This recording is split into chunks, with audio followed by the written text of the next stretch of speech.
ഹരേ കൃഷ്ണ, ഹരേ ഗുരുവായൂരപ്പ ശരണം. ഞാൻ ഇന്നിവിടെ എൻ്റെ ഒരു അനുഭവം പങ്കുവെക്കുകയാണ്. എൻ്റെ പേര് ദിവ്യ വിനോദ്. കണ്ണൻ ഇന്ന് എന്നോട് ഒരുപാട് കാരുണ്യം കാട്ടിയിരുന്നു. എൻ്റെ പല ആഗ്രഹങ്ങളും കണ്ണൻ ഇന്ന് സാധിപ്പിച്ചു തന്നു. അതെല്ലാം ഒരു പ്രത്യേക അനുഭവമായി എനിക്ക് അനുഭവപ്പെട്ടു. അത് നിങ്ങളോടൊത്ത് പങ്കുവയ്ക്കാൻ ഞാൻ ആഗ്രഹിക്കുന്നു. ഉത്സവത്തിന് ഒരു ദിവസമെങ്കിലും പോകണമെന്നുള്ള അതിയായ ആഗ്രഹമുണ്ടായിരുന്നു. കഴിഞ്ഞ വർഷം വിചാരിച്ചിട്ട് നടന്നില്ല. അസുഖം മൂലം പോകാൻ സാധിച്ചില്ല. അങ്ങനെ ഈ വർഷം പോകാനുള്ള ആഗ്രഹത്താൽ ഇന്ന് പള്ളിവേട്ട ദിനമായതിന് ഞാൻ പോയിരുന്നു. ഒരു 11:15 കൂടി അവിടെ എത്തി. അങ്ങനെ നേരെ കുളത്തിൽ പോയി കൈയും കാലും കഴുകി പടിഞ്ഞാറ് നടയിലൂടെ അകത്ത് പ്രവേശിച്ചു. നല്ല തിരക്കായിരുന്നു. എങ്കിലും വഴിപാടുകളൊക്കെ ചെയ്യണം, ഭഗവാനെ കാണണം. ശ്രീലകത്ത് കയറി തൊഴാൻ പറ്റുമോ എന്നറിയില്ല. എല്ലായിടത്തും നിറഞ്ഞു നിൽക്കുന്നില്ലേ കണ്ണൻ. അപ്പോൾ കണ്ണനെ കൊടിമരച്ചുവട്ടിൽ നിന്ന് കാണാമെന്ന ഒരാഗ്രഹത്താൽ ഞാൻ പോയി. തുലാഭാരം വഴിപാടുള്ളത് കാരണം കൊണ്ട് അവിടേക്ക് ചെന്നു ആദ്യം. അപ്പോൾ നോക്കുമ്പോൾ ആരെയും കാണുന്നില്ല. എന്ത് തുലാഭാരം ഇല്ലേ എന്ന് വിചാരിച്ചു. അങ്ങനെ നോക്കിയപ്പോൾ കുറച്ച് പേര് അവിടെ മാറി നിൽക്കുന്നു. ഒട്ടും തിരക്കില്ല. എല്ലാ സമയവും നല്ല തിരക്ക് കാണുന്ന ആ സ്ഥലത്ത് തിരക്ക് കുറഞ്ഞു കണ്ടപ്പോൾ എന്താണെന്ന് വിചാരിച്ചു. അങ്ങനെ ഞാനും ആ ലൈനിലേക്ക് കയറി. കുറച്ച് കഴിഞ്ഞപ്പോഴേക്കും ആളുകളെല്ലാവരും അങ്ങോട്ടേക്ക് എത്തി. ഞാൻ അവിടെ ഇരുന്ന് സഹസ്രനാമം ജപിച്ചുകൊണ്ടേയിരുന്നു. ഉച്ചപൂജ നിവേദ്യവും പൂജയും ഒക്കെ ഉള്ള സമയമായ കാരണം കൊണ്ട് നട അടച്ചിരിക്കുകയായിരുന്നു. കുറേ നേരം അവിടെ നിന്നു, ജപം എല്ലാം ചെയ്ത് അവിടെ ഇരുന്ന്.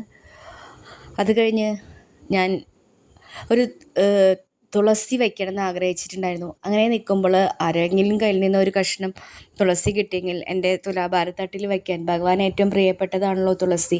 അപ്പോൾ തുളസി അറിവിന് അങ്ങനെ നിൽക്കുമ്പോൾ എൻ്റെ അടുത്തൊരു ചേച്ചി വന്നു നിന്നു. അപ്പോൾ ചേച്ചിയോട് പറഞ്ഞു, അപ്പുറത്ത് തുളസിക്കെട്ട് കൊണ്ടുപോകുന്ന ഒരാളോട് 2 തുളസിയിൽ ഒരു ഇതൾ തരാൻ പറയുമോ എന്ന് ചോദിച്ചു. എനിക്ക് ലൈനിൽ നിന്ന് പുറത്ത് കിടക്കാൻ പറ്റാത്ത കാരണം കൊണ്ട് ഞാൻ അങ്ങനെ ഒരു ചേച്ചിയോട് ചോദിച്ചു. അപ്പോൾ ആ ചേച്ചി തുളസി കെട്ടുമായി പോകുന്ന മറ്റൊരു ചേച്ചിയുടെ അടുത്ത് ചെന്ന് ചോദിച്ചു, ഒരു ഇല തരം. അപ്പോൾ അവർ 2 കഷ്ണം എടുത്ത് തന്നു. അങ്ങനെ ഞാൻ തുലാഭാരം നടത്തി ഭഗവാന് സമർപ്പിച്ച് പിന്നെ ആൾരൂപ വഴിപാട്, അടിപ്രദക്ഷിണം, അങ്ങനെ എന്നേക്ക് എൻ്റേതായ കുറച്ച് വഴിപാടുകളൊക്കെ ചെയ്യാനുണ്ടായിരുന്നു. അതെല്ലാം ചെയ്ത് കഴിഞ്ഞ് കൊടിമരത്തിൻ്റെ അവിടെ നല്ല തിരക്കാണ്.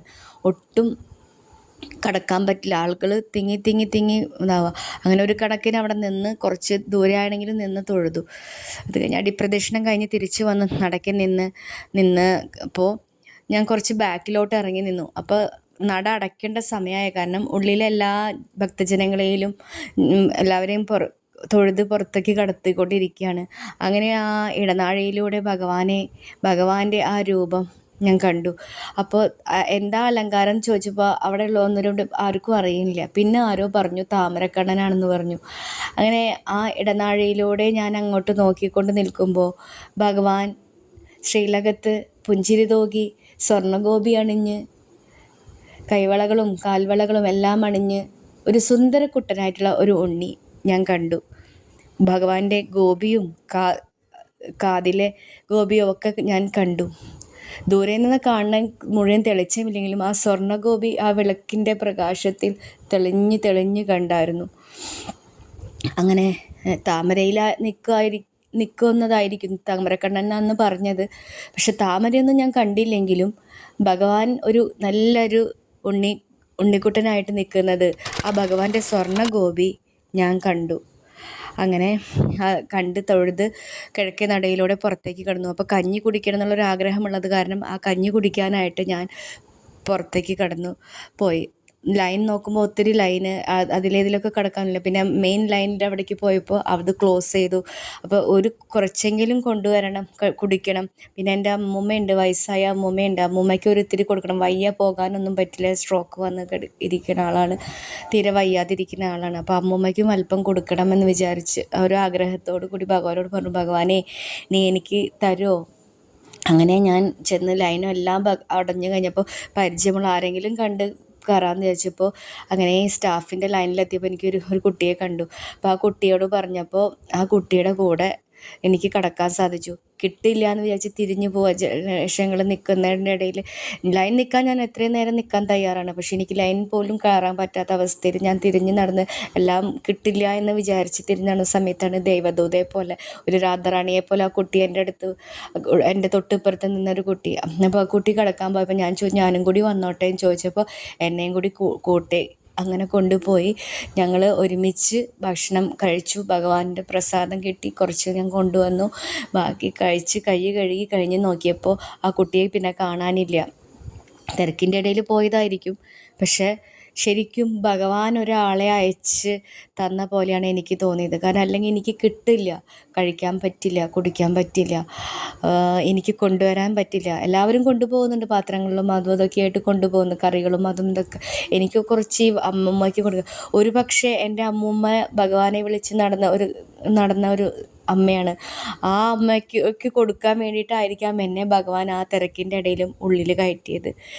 എനിക്ക് അങ്ങനൊരു അവസരം ഭഗവാൻ തന്നത്. അങ്ങനെ ഞാൻ കഞ്ഞി കുടിച്ച് കഴിഞ്ഞ് വന്നപ്പോൾ പായസം എല്ലാവരും കൊടുക്കണം. അപ്പോൾ എവിടെയാണ് പായസം കിട്ടാമെന്ന് എനിക്കറിയില്ല. നല്ല തിരക്കാണ്. എനിക്കും വഴിപാടുണ്ടായിരുന്നു. പക്ഷെ ഞാൻ വഴിപാടൊന്നും ചെയ്യാൻ എനിക്ക് പറ്റിയില്ലെങ്കിൽ കൂടി ഞാൻ തിരക്കല്ലേ, അപ്പോൾ അത് പിന്നീട് നെക്സ്റ്റ് ടൈം വന്നിട്ട് ചെയ്യാമെന്നുള്ളൊരു വിചാരിച്ചിട്ട് അങ്ങനെ നിന്നു. അങ്ങനെ നിൽക്കുമ്പോൾ 2 ചേച്ചിമാർ പോകുമ്പോൾ ഞാൻ അവരോട് ചോദിച്ചു എവിടെ നിന്നാണ് കിട്ടുന്നത് പായസം? ഷീട്ടാക്കിയിട്ടാണോ കിട്ടിയത്? ഷീട്ടാക്കുമ്പോഴാണോ കിട്ടുന്നതെന്ന് ചോദിച്ചു. അപ്പോൾ പറഞ്ഞു അല്ല, അവിടെ കൊടുക്കുന്നുണ്ട്, എല്ലാവർക്കും ഫ്രീ ആയിട്ട് കൊടുക്കുന്നുണ്ട്. എന്താ വേണമെന്ന് ചോദിച്ചു എന്നോട്. ചോദിച്ചപ്പോൾ ഞാൻ പറഞ്ഞു എന്നാൽ എനിക്ക് കുറച്ച് തരുമോ എന്ന് പറഞ്ഞു, പ്രസാദം എന്നുള്ള രീതിയിൽ തരുന്നത്. അപ്പം കൂടെ ഉണ്ടായിരുന്ന മറ്റേ ചേച്ചി പറഞ്ഞു വേണ്ട, അത് കൊടുത്തോളൂ എന്ന് പറഞ്ഞു. അങ്ങനെ ആ ചേച്ചിയുടെ ഒരു കാരുണ്യം, ഭഗവാൻ അവരിൽ തോന്നിപ്പിച്ച ആ ഒരു ഇതിന് എനിക്ക് ആ ഒരു ഡബ്ബ പായസം അവരെനിക്ക് തന്നു. പലരും പറഞ്ഞു കേട്ടിട്ടുണ്ട് ഇങ്ങനെ പായസം കിട്ടും അനുഭവങ്ങളൊക്കെ. പക്ഷെ അപ്പോൾ ഞാൻ വിചാരിക്കാറുണ്ട് എനിക്ക് അനുഭവങ്ങൾ കണ്ണൻ തന്നിട്ടുണ്ടെങ്കിൽ കൂടി ഇങ്ങനെ ഒരു അനുഭവം എനിക്ക് തന്നിട്ടുണ്ടായിരുന്നില്ല. അപ്പം ഞാൻ വിചാരിക്കാറുണ്ട് എനിക്ക് അങ്ങനെ ആരും കൊണ്ടു തരാറില്ലല്ലോ കണ്ണ എന്ന് വിചാരിക്കാറുണ്ട്. ഇതിപ്പോൾ ചേച്ചിക്ക് എനിക്ക് തന്നാൽ മതി. പക്ഷേ എങ്കിലും അവർ ആ പാത്രത്തോട് കൂടി തന്നപ്പോൾ ശരിക്കും കണ്ണൻ തന്ന ആ ഒരു ഇത് അവരിലൂടെ, ആ രാധാറാണിയെ പോലെ വന്ന ആ ചേച്ചിമാരിലൂടെ എനിക്ക് തന്നത്, അവർക്ക് പറയാനും തോന്നാനും ഉണ്ടായതെല്ലാം കണ്ണൻ തോന്നിപ്പിച്ചതല്ലേ, അതിൽ ഞാൻ വിശ്വസിക്കുകയാണ്. അങ്ങനെ ഞാൻ അത് വാങ്ങി തിരിച്ച് എൻ്റെ വീട്ടിലേക്ക് വന്നു. എല്ലാ ദർശനങ്ങളും ചെയ്ത് ഭഗവാനെ തൊഴുത് ഞാൻ തിരിച്ച് വീട്ടിലേക്ക് എത്തി. അപ്പോൾ കൂടെ പോയി എല്ലാം നടത്തി തന്ന് തിരിച്ച് എന്നെ ഇവിടെ വീട്ടിൽ എന്താ പറയുക, സുരക്ഷിതമായ വീട്ടിലെത്തിച്ചു. ഞാൻ തനിയാണ് പോയത്. ഫോണോ ഒന്നും കൊണ്ടുപോയിട്ടുണ്ടായിരുന്നില്ല. വിളിക്കാനോ അറിയാനോ ഒന്നും ഒരു മാർഗ്ഗവുമില്ല. പക്ഷേ ഞാൻ ഭഗവാനെ മുറുകെ പിടിച്ച്, ഭഗവാന്റെ കൈ പിടിച്ച് ഞാൻ അങ്ങോട്ട് പോയി. എന്നെ അതുപോലെ തന്നെ എല്ലാ ദർശനവും തന്ന് ഇത്തരം അനുഭവങ്ങളൊക്കെ തന്ന് ഭഗവാൻ തന്നു. ഒട്ടും കിട്ടില്ല എന്ന് വിചാരിച്ച പലതും ഭഗവാൻ ഈ പായസമായാലും കഞ്ഞിയായാലും ഒക്കെ തന്ന് എന്നെ സന്തോഷത്തോടു കൂടി നല്ല അനുഭവങ്ങൾ തന്ന് എൻ്റെ വഴിപാടുകളെല്ലാം പൂർത്തിയാക്കാനും സാധിച്ച്. അങ്ങനെ ഞാൻ തിരിച്ചു വന്നു. കണ്ണനെ ഉള്ളിൽ കയറി തൊഴുത അതിലുപരി ഉള്ളൊരു പ്രതീതിയാണ് എനിക്ക് കണ്ണൻ തന്നത്. ആ ഇടനാഴിയിലൂടെ ആരും ഇല്ലാതെ കണ്ണനെ കാണാൻ സാധിച്ചു. അങ്ങനെ എല്ലാം കഴിഞ്ഞ് എല്ലാം ഭംഗിയായി ദർശനം കഴിഞ്ഞ് ഞാൻ തിരിച്ച് വീട്ടിലെത്തി. ഈ ഒരു അനുഭവം നിങ്ങളോട് പറയണമെന്ന് ഭയങ്കര ഒരാഗ്രഹം ഉണ്ടായിരുന്നു. അതുകൊണ്ടാണ് ഇവിടെ പങ്കുവച്ചത്. കണ്ണൻ എല്ലാവരോടും അങ്ങനെയാണ്. വിശ്വസിച്ചാൽ ഒരിക്കലും കൈവിടില്ല. മുറുകെ പിടിച്ചോളൂ. അടിയുറച്ച വിശ്വാസം. എന്ത് പ്രതിസന്ധികൾ വന്നാലും പരീക്ഷണങ്ങൾ നേരിടേണ്ടി വന്നാലും ആ ഭഗവാനിലുള്ള വിശ്വാസം, അത് അടിയുറച്ച വിശ്വാസത്തോടു കൂടി മുന്നോട്ട് പോയാൽ ഒരിക്കലും കണ്ണൻ കൈവിടില്ല എന്നതാണ് എനിക്കും മനസ്സിലായത്. അങ്ങനെയാണ് കണ്ണൻ. നമ്മൾ പോലും മറന്നു പോകുന്ന പല കാര്യങ്ങളും കണ്ണൻ ഓർത്ത് നമുക്ക് വേണ്ടി ചെയ്തു തരും. എപ്പോഴോ ആഗ്രഹിച്ച എന്തെങ്കിലും കാര്യമായിരിക്കും, പക്ഷെ അത് കണ്ണൻ നടത്തി തരുമ്പോൾ നമ്മൾ മനസ്സിലാവും ഞാൻ അന്ന് ആഗ്രഹിച്ചതല്ലേ എന്നുള്ളൊരു നമ്മളെ മനസ്സിലാക്കി തരും കണ്ണൻ. അതാണ് കണ്ണൻ. ഒരിക്കലും കൈവിടില്ല. കൂടെ വരും, കൂടെ നടന്ന് കാണിച്ചു തരും. അതാണ് അങ്ങനെയുള്ള ആ കണ്ണനെ നമ്മൾ സദാ നാമം ജപിച്ച് നമ്മുടെ കൂടെ കൂട്ടിക്കോളൂ. ആരെയും കൈവിടില്ല. എന്തൊക്കെ വിഷമങ്ങൾ വന്നാലും അതിലും വലിയ വിഷമങ്ങൾ നമുക്ക് വരാനിരുന്നതായിരിക്കാം ചെറിയതായിട്ട് തന്നത് എന്ന് വിചാരിക്കുക. അങ്ങനെ ചിന്തിച്ച് മനസ്സുറപ്പിച്ച് സദാ ഭഗവാനെ സ്മരിച്ച് മുന്നോട്ട് നടന്ന ആ ജീവിതം ധന്യമാവും. ജീവിത വിജയം നേടാൻ നമുക്ക് സാധിക്കും. എന്തിനും കൂടെ ഭഗവാൻ കൂടെ ഉണ്ടായിരിക്കും. സ്മരണം കീർത്തനം വിഷ്ണു സ്മരണം പാദസേവനം അർച്ചനം വന്ദനം ദാസ്യം സഖ്യം ആത്മനിവേദനം എന്നാണല്ലോ പറയുന്നത് ആ നവതാ ഭക്തിയിൽ.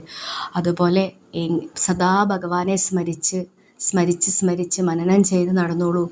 ഭഗവാൻ ഒരിക്കലും നമ്മളെ കൈവിടില്ല. ഭഗവാൻ സദാ നമ്മോട് ഒത്തുണ്ടായിരിക്കും. എൻ്റെ വാക്കുകൾ ഭഗവാന്റെ പാദത്തിൽ സമർപ്പിക്കണു. എനിക്ക് ഉണ്ടായ അനുഭവം ഞാനിവിടെ പങ്കുവച്ചതാണ്. സർവം ശ്രീരാധ കൃഷ്ണാർപ്പണമസ്തു. ഹരേ കൃഷ്ണ കൃഷ്ണ കൃഷ്ണ ഹരേ ഹരേ, ഹരേ രാമ രാമ രാമ ഹരേ ഹരേ. ശ്രീ ഗുരുവായൂരപ്പാ ശരണം.